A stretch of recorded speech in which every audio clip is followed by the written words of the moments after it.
Assalamualaikum warahmatullahi wabarakatuh. Selamat datang di channel Calon Surga Temboro Madinahnya Indonesia.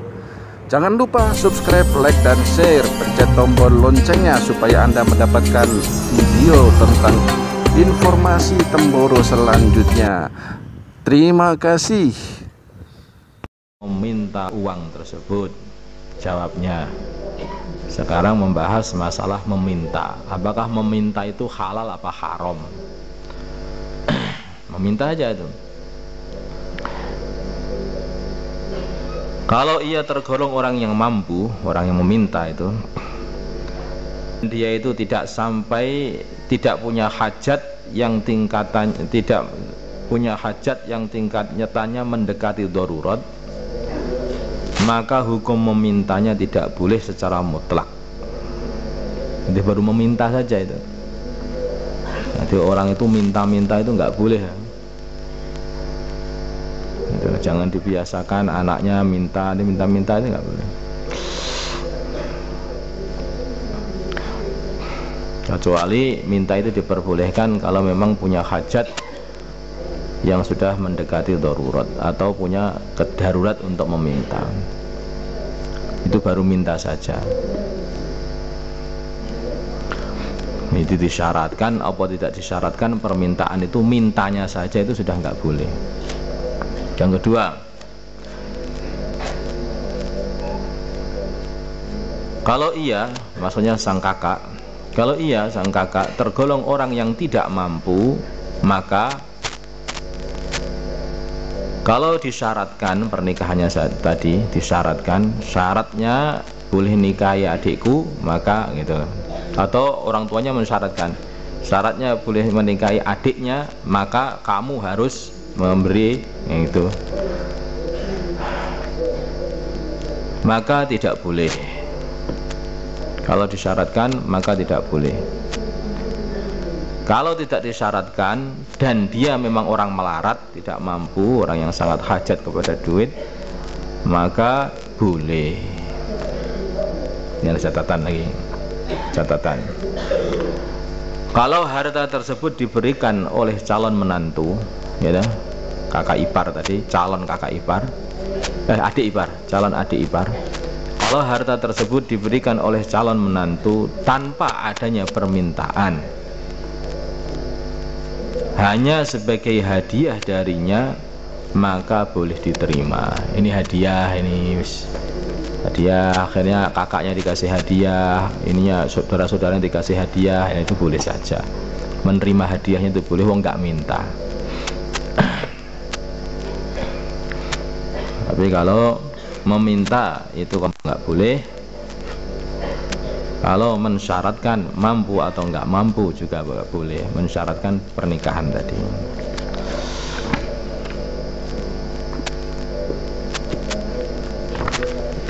Mafhum?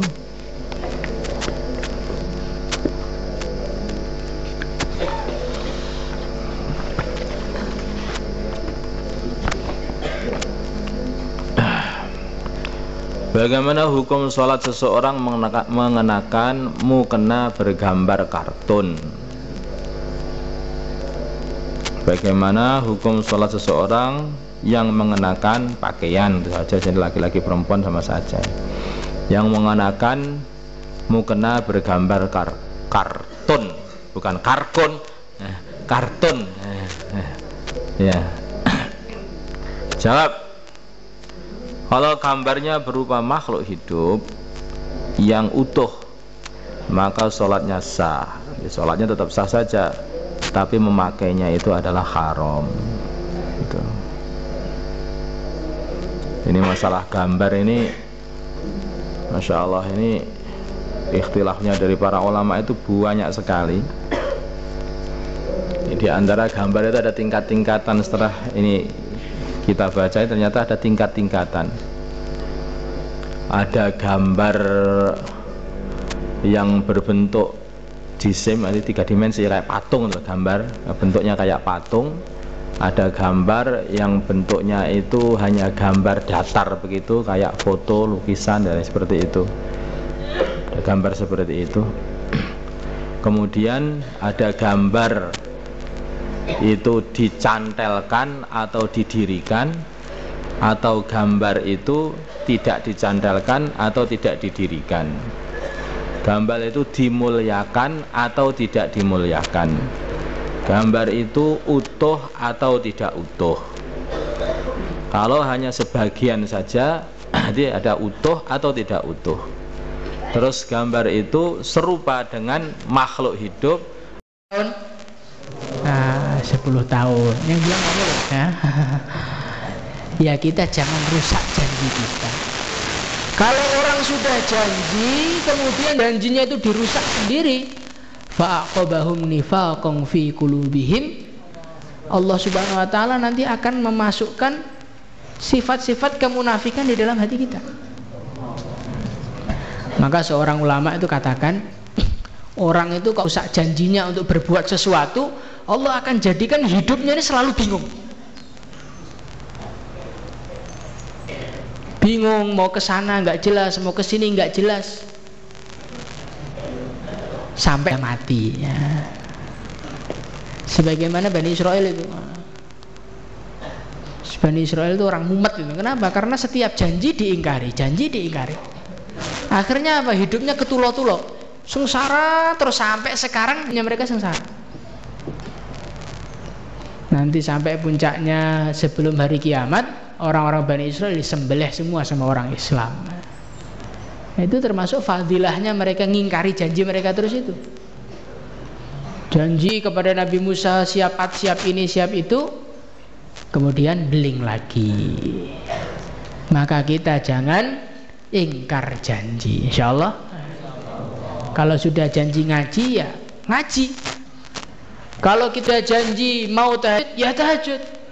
Kalau kita sudah janji mau ngapalkan Quran ya ngapalkan Quran. Kalau kita janji mau ngaji diniyah ya ngaji diniyah, sudah. Nanti kalau kita ini janjinya kita rusak-rusak sendiri, hati kita nanti akan jadi hati yang rusak, hati yang tidak punya pendirian. Maka Rasulullah SAW beliau bersabda, inna akhwafa ma akhafu alaikum asyahwa al-khafiyah. Perkara yang paling saya takutkan kepada kalian itu adalah syahwat yang sembunyi. Ya Rasulullah, syahwat yang tersembunyi itu apa? Idza shoma ahadukum yasumu ahadukum, orang puasa. Puasa itu berarti menahan lapar sampai kapan, Kang? Sampai kapan? Sampai maghrib. Fa idza ra'a ma yashtahi, ketika dia melihat perkara yang menyenangkan dia, aftara, enggak jadi puasa. Jadi yang ditakutkan baginda Nabi ini orang sudah janji, sudah niat kuat, kemudian di tengah jalan dirusak-rusak sendiri. Ini yang paling ditakutkan Nabi. Nah kalau Nabi mengkhawatirkan ini berarti perkara ini bahaya atau biasa? Bahaya. Maka kita jangan merusak janji kita, insyaallah. Allahumma salli wa sallim wa barik alaihi wa ala alihi.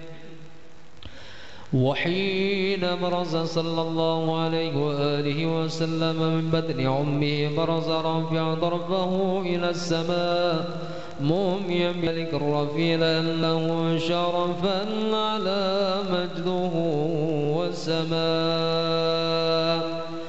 وكان وقت مولد السيد الكونين من الشهور شهر ربيع الأول، ومن الأيام يوم الاثنين، وموضع ولادة وقبره بالحرمين. وقد ورد أنه صلى الله عليه وسلم ولد مختونا مكحولا مقطوع السرة، تولد ذلك لشرف عند الله أيدي القدرة. وما أبرز إلى هذا العالم ظهر من العجائب ما يدل على أنه أشرف المخلوقين وأفضل الحبائب.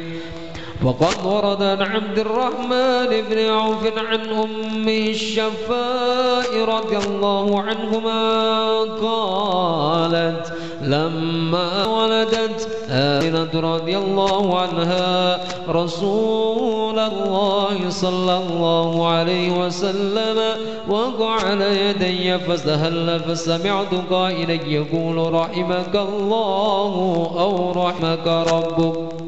قالت الشفاء فأضاء لهما بين المشرق والمغرب حتى نظرت إلى بعض قصور الروم. قال ثم ألبسته وعجته فلم أنشب أن وشيتني ظلمة ورعب وكشاررة أن يميني. فسمعت قائلا يقول أين ذهبت به؟ قال إلى المغرب.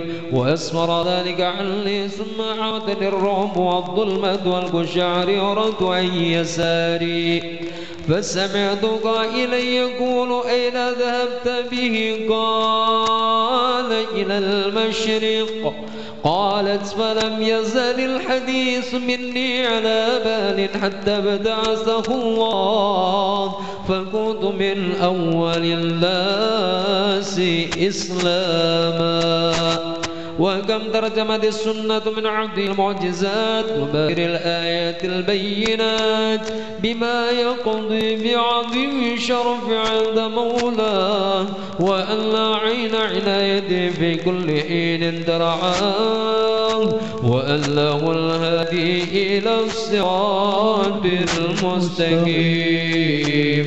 اللهم صل وسلم أشرف الصلاة والتسليم على سيدنا ونبينا محمد الرؤوف الرحيم. اللهم صل وسلم وبارك عليه.